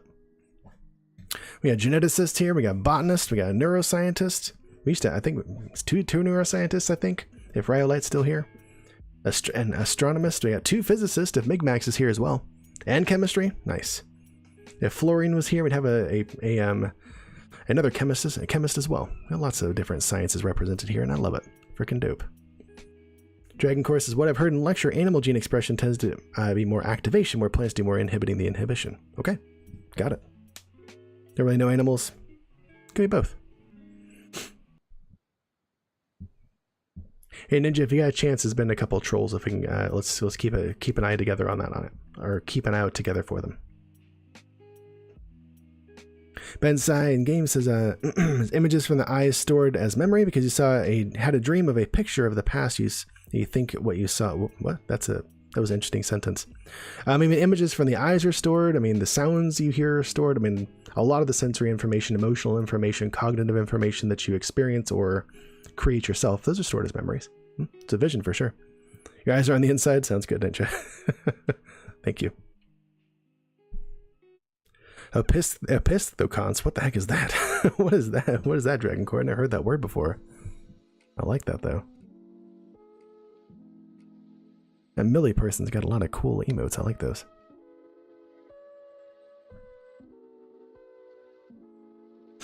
And use that sword to fight up them trolls like Sekiro fights samurai and ogres and other demons and such. Indeed. Memory is like recompiling all the sensory data plus the attached meanings. It is. It's kind of like that, yeah. It feeds it through the hippocampus and through the entorhinal cortex and out for long-term potentiation in the cortices where your memories be stored. It's true. Indeed. Okay, I think it's time for the new slide. Let's do this. Yep, someone's a Jesus and Bloodborne fan. Indeed, Ninja is. Indeed, he is. That would be him. All right. So here's the summary of the process, okay? Here's the summary of start to finish of incoming signal to the basal ganglia to output, okay? So again, there's input to the cortices for desired movement, whatever that movement may be. So whatever part of your body or parts of your body that you're going to be moving for the desired action, as determined by your primary and secondary motor, or primary motor cortices and your premotor cortices. Okay, that information's coming into the striatum. It should be showing a arrow going to the caudate up here too. It's not left out in the cold doing nothing. It actually is receiving input too. But the caudate and the putamen, or the striatum. Okay, the input from the cortices comes in there. Medium spiny neurons in the striatum, whether it be the caudate or the putamen. Those are also are excited by this input coming from the cortex. Also innervated by modulatory dopamine from the Substantia Nigra pars compacta, coming up this way. It can be either excitatory or inhibitory because it's modulatory. It depends on what receptors it's going to be interacting with. So those striatal medium spiny neurons, those project inhibitory signals into the pallidum, either straight to the internal globus pallidus for the direct pathway, or down to the external globus pallidus for the indirect pathway. So to the external, and then on to the subthalamic nucleus for that indirect pathway. Okay, those tonic inhibitory signals of the pallidum are then dialed back in the direct pathway or increased in the indirect pathway. And there's either way, those signals either continue on to the thalamus or are lessened going into the thalamus and superior colliculus. And these two pathways work together to selectively inhibit or excite those different inputs and cause movement or inhibit movement. Okay, based on whether or not the movements are connected to the direct or those movements from the cortices activate or activate the direct or indirect pathway. Okay, and again, the net effect is movement that we intend and quiescence of movement that we don't intend. When this is working properly, it's not always. We're going to talk about two ways that it wouldn't be working properly in just a moment. Okay, but that's an overall summary of the process there. Okay, I didn't say this, but when the thalamus or the superior colliculus are activated, that's going to send some excitatory signals back to the cortex, mainly the motor cortices, so that movement occurs. Okay, all right. Let me catch up on chat. I'm an episthoconte. Oh, got it. Episthoconte equals animals and fungi. Oh, well, there we go. I learned a new word today. I love that. Thank you, Dragoncore. That verbiage, though. I love it. Ninja with that troll, though. Come on. Ninja loves indeed loves Bloodborne. It's true. Thing is, the dreams, you could simply invent a picture visually when your brain pulled up the meaning attached to an actual picture in your life. Well, yeah, but that doesn't usually happen with dreams as much. Trafficking usually is stuff that you've actually experienced before. But I guess if you manipulate your actual memories and believe those to be true, then maybe you might dream about those too. Memories are totally malleable. They can be manipulated. They can be tampered with. They can be inaccurate. They can be recalled a different way based on how you're feeling when you recall them. Lots of different stuff. So, who says that dreaming isn't that way too? Don't know. I can't say that I know enough about that to say.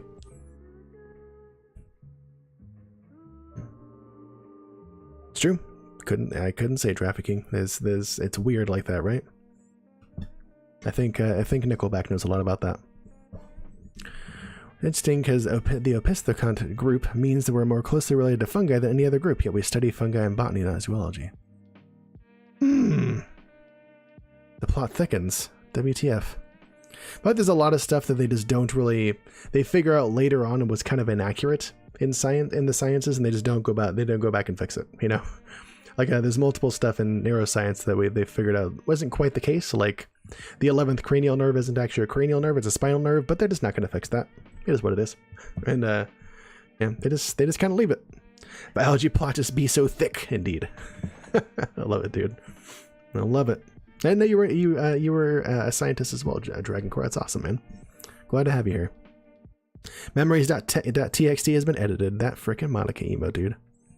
That face of Nickelback is from your neighborhood. Oh, sorry, trafficking. And also, damn it, why?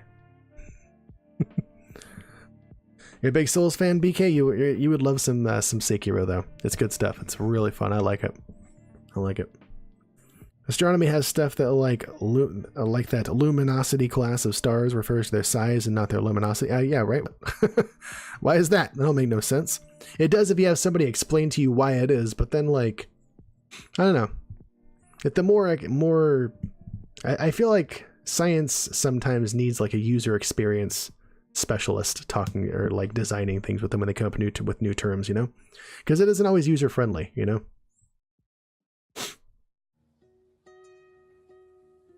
Bensang Games says, the dream I had was something I saw in my yard. Also, the image was the background of a weather station display.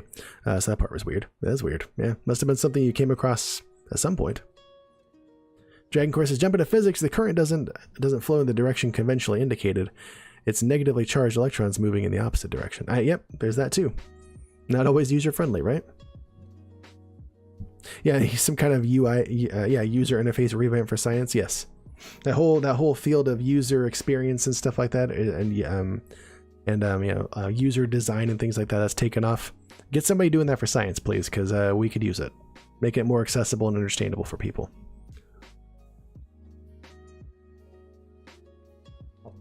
Science accessibility, dude. We need it. Ugh. So many people are just turned off by science because they can't understand it. They can't access it. They can't learn what they want to learn with it. They just can't get to it, you know? So like it turns a lot of people off. People that would otherwise be very interested in science can't access it. Can't get to it. Just can't do it. Some people still be saying data is. Yeah, it should be data are. Most people have never heard the word datum. That's actually the singular tense, and data is there. Whoops. Data, quote unquote, is the plural form of that. Yeah, people don't know that. That colloquial use of language just kind of took it over. Also, quest time for whoever's ready. Ninja, got him. Science on Twitch, indeed, Dragon Core. We do a little bit every evening. A little bit most evenings. On Friday, we just relax with gaming. And again, due to my housing situation is soon to be lack thereof, less original neuroscience content going to be coming for the foreseeable future till I get stable living situation again, and stable, if we move to the Pacific Northwest, also stable job situation, all that stuff. It's just going to be up in the air, so I won't have as much time to put into this stuff and make these good talks for you guys and all that, which sucks, but it is what it is. There you go, trafficking, exactly. There you go. You have a piece of paper that calls itself an award for increasing youth interest in STEM. Dope, Dragon Core. Hell yeah, dude. I like that. That's awesome, man. People need more people doing that kind of stuff. Now, see, you guys took out Tonky Trips, which means this little fat one right here gets a treat. Y'all will get some kitty cams. Thank you guys for donating again to Fat Boy's Fat Belly Fund, dedicated to keeping him the fattest little neuroscientist on Twitch.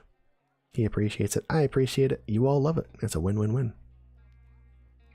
Look at this boy. He's so sleepy. So sleepy. Neurophysics, neurochemistry, behavioral neuroscience, cognitive neuroscience, computational neuroscience. All them branches of neuroscience. There's so many. More cat equals more better. That's why Ninja shows up. He shows up for Fat Boy. You want to do more science on Twitch? It seems there aren't many science streamers. There really aren't, Ben said. No, there's not. There are really not that many science streamers.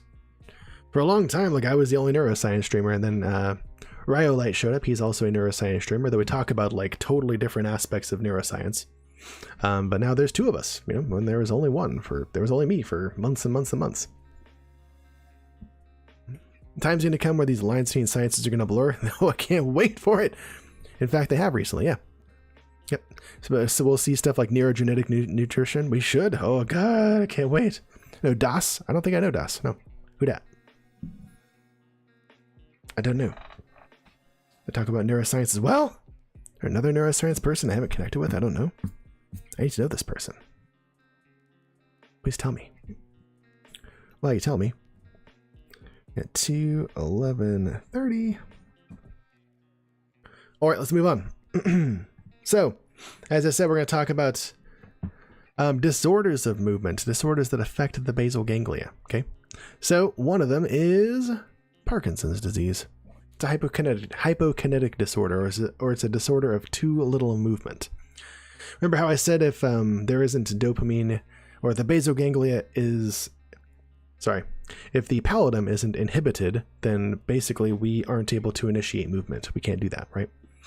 Well, so it just so happens that's kind of what's happening in Parkinson's disease. Okay. So in this, again, it's a hypokinetic disorder, too little movements. Typical disorders, typical symptoms of Parkinson's disease include difficulty with initiating voluntary movement. That's the kind of the hallmark one. Like you can't start a movement, right? For instance, I was at the doctor one day and sitting next to a gentleman who clearly had Parkinson's disease. I could just tell by looking at him, he had a lot of different stuff going on that told me he had Parkinson's disease. The big giveaway was they came out and called his name, and bro went to get up like,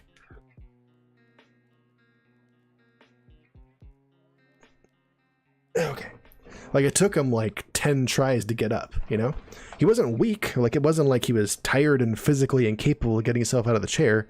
His body like wouldn't start the movement to get him up out of the chair. You know, he just had to kind of sit there and it's coming. Here it comes. Here it comes. It's gonna happen. There it is. Okay. Like he just couldn't start that movement. That's kind of Parkinson's at its core. If it's not medicated properly, you have difficulty initiating those movements, you know? So that's one of the hallmark traits. There's also lower amplitude of initiated movements. You'll have what's called like a shuffling gait. And this guy had that too. He went to go walk and like he just kind of like took very small shuffling steps instead of like a normal like walking step. His arms weren't really moving much. He also had like just a very shuffling gait is what we would call it. So people with Parkinson's disease and these gait difficulties are actually at a very, very high likelihood or higher likelihood of falling, which is, as you know, for old people, very dangerous, often lead to death. If they break a bone or something like that, go to the hospital, they may not come back. So very dangerous for sure. They'll have a blunted affect, or they'll have like less facial movements and stuff like that, because that relies on dopamine, or that relies on, you know, movements in the basal, or disinhibition of the basal ganglia as well. Mumbled speech, because like their speech musculature can't really move that well either. So that also happens. Lower volume, things like that. They'll have something called tremor at rest, where if they're just holding their hand still, I can hold my hand pretty still, but their hand would be like kind of always like moving a little bit like this. It's not really still. It's kind of they're always like shaking a little bit. Not because they're cold, not because their muscles are weak, but because their body can't stay still anymore, you know? Also some cognitive changes that go along with that. Okay. All right, and this happens, basically what happens in Parkinson's disease is there is a systematic destruction of those dopaminergic neurons that are projecting from the Substantia Nigra pars compacta. Oh, that would have been cool to like put hash marks in this to show that was being destroyed. But anyways, like I said, that dopamine coming from the Substantia Nigra pars compacta, that's going to make it so that the striatum is even more excited for certain movements, and which is going to dial back that inhibition of the globus pallidus anterior, which is going to then stimulate the thalamus, or rather let the thalamus be stimulated, and then send those signals to the cortex to initiate that movement, right? That's not happening, which means that you don't get movement initiated, or at least not to the same strength or volume or amplitude that you mean for it to.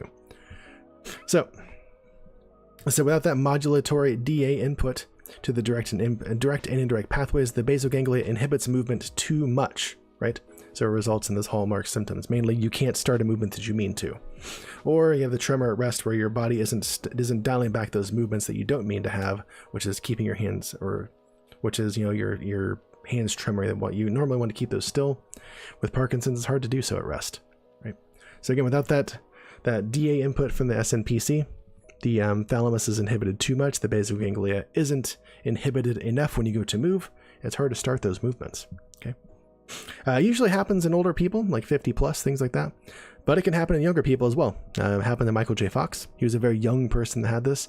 Muhammad Ali had it when he was relatively young. Not because of, genetic predisposition, maybe because of genetic predisposition, mainly because he got punched in the head a lot. He was a boxer, Happens to boxers or people with head injuries a lot because the Substantia Nigra is very, very susceptible to injury. So, yeah. That's why he's got the Parkinson's.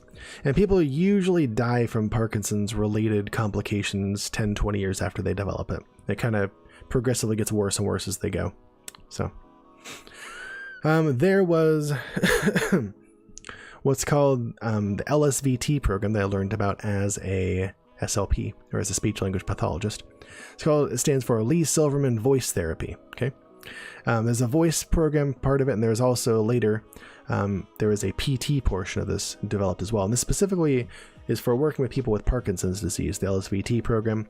The voice portion is for getting people to speak more audibly, because most of the time people with Parkinson's will speak like this. It's a very low volume and you can't really understand what they say, because they just have very mumbly speech, because these muscles aren't being excited as much as they normally would, even though they mean for them to be, right? And basically what you do in that Lee Silverman voice therapy program, what you teach people to do is not necessarily yell when you mean to speak, but speak 10 times, project your voice, say it 10 times bigger, say it stronger, not louder, because you want people yelling. That can really mess with your vocal folds, but say it stronger than you mean to, put more emphasis behind it, right? And what that does, and they found level 1 efficacy data, very strong research data. This totally helps people with Parkinson's. If they train themselves and make it habit that when they go to say something, instead of saying it, with a normal, activating their speech musculature normally, just saying something like they would normally say it, instead saying it something way bigger, way louder, right? They actually get back a semi-normal to normal vocal and articulatory quality to their voice. And you can do the same thing with physical therapy. If you teach them, don't take a normal step like you mean to, take a big step, take a very large step, then that helps them to take more normal steps, fall less, have a more normal gait, get around faster and safer, things like that, right? And I'm wondering, I don't have anything that says this, I didn't read their research on it or anything like that, but I'm wondering if those programs are efficacious because of that extra initial inputs to the striatum, which just means extra overall excitation in the basal ganglia in general, which is going to mean extra inhibition of the interior globus pallidus, and thus extra excitation of the thalamus and more normal movement. I would guess that that's how that works, just having that stronger input from the cortex to begin with. But again, I haven't seen that in the science. So this is a hypothesis, and that is a very, very successful program for people with Parkinson's too. Doesn't require medication or anything either, PhD thesis, let's go. There it is, right? That's the one. What's up, Kyle? Good to see you, man. Good to see you. Going to bed, want to say hi? I'm glad you're here for a bit. Good to see you, bud. Good to see you. Parkinson's is friggin' gnarly. It is. It really is. Yeah, indeed. Indeed. Just thinking of Mama Spaghetti made his knees weak. Must have been it. There it was. So you want me to shout out another streamer, Dragon Core? It's fine, I asked you. But Das Valdez been doing some awesome astronomy streams for a while. Nice. I haven't heard of him. I'll have to see if Das Valdez knows or is part of the TKF. I would bet he is. In case if y'all want to find more educational streamers or whatnot, or just be part of a more educational based group of streamers, there's the Discord for the Knowledge Fellowship. Stop on by and see him sometime. Tons of different educational streamers there. There's intersectional feminists, there are mental health advocates, there are people working on cars all day, there's bird watchers, there's astronomers, there's space geeks, there's geologists, there's so many different people, so many different things covered there. A couple different politics and stuff like that. And Dirty Kami, good to see you, man. Happy to see you too, dude. Welcome in. Good to see you. How are you? It's been a while. It's been a while. I love it. What happens in the brain after a sustained period of exercise? Can nerves get tired? Yeah. Neurons can be, oh gosh, I always forget the term for it, but they can get tired for a while. Like if you, there is a example that I remember. If like when I was playing a game Guitar Hero, right, where they have like the visual of the buttons coming at you like there's that constant like downward motion. I was playing that for a while, right? And then when I stopped and like looked at the wall, like I got a vision of things going up on the wall like that instead. And that happens because, the visual cortex that processes that information of things traveling down, that got kind of like hyperpolarized and sort of quote unquote tired. But the part that works antagonistically, the part that sees things going up, it didn't. So they weren't able to oppose each other. So when I looked at something that was just neutral, standing still on the wall, whoop, it started going up instead. Right? So that can happen with neurons. I don't know about probably nerves too, but that can definitely happen with neurons for sure. They can get quote unquote tired out for sure. Yep. But trafficking, I don't know about that, dude. There's a lot of rap music that's very intelligent. Parkinson's meds are fairly problematic still. They can be because they aren't targeted just to the basal ganglia where they should be, a big side effect for they usually prescribe what's called L-Dopa for Parkinson's, which is a precursor to dopamine that can actually cross the blood-brain barrier. Because dopamine's in food that we eat, but it can't get into the brain because it can't get past the blood-brain barrier. But L-Dopa and the precursors to L-Dopa, and thus dopamine, can. So they often give people, pills or injections or whatever of L-Dopa to be released throughout the day, and which helps relieve some of those Parkinson's symptoms. But this is where careful titration of medications comes in. It can also cause nausea, because one of the things the dopamine does is it activates an area in the brainstem. It ramps up an area of the brainstem called the area postrema, which is responsible for our vomit reflex. It kind of monitors the quality of our blood at all times and sees if there's too much toxins of a certain type in our blood, it'll make us throw up in an attempt to kind of save our lives and all that. And the L-Dopa that you take for Parkinson's can kind of set that off and cause a lot of nausea and stuff, nausea and vomiting and stuff like that. Too much L-Dopa and stuff like that can also cause tics and tremors and stuff like that, similar to Tourette's, because that's kind of the other side of the coin here as far as dopamine disorders go. Too little dopamine in this area can cause Parkinson's. Too much can cause something like Tourette's or Huntington's. Okay. Well, no, sorry, that doesn't cause Huntington's. Just kidding. Tourette's, like Huntington's, is a hyperkinetic disorder. Huntington's isn't caused by too much dopamine. Just kidding. JK, lol. Got him, Ninja. Talking about knowledge in front of my Lamborghini. Got him. Peace out, Kyle. Good to see you, buddy. Traffic King says, I understand the dosage can be so inconsistent in efficacy because there are so many volatile factors. Indeed.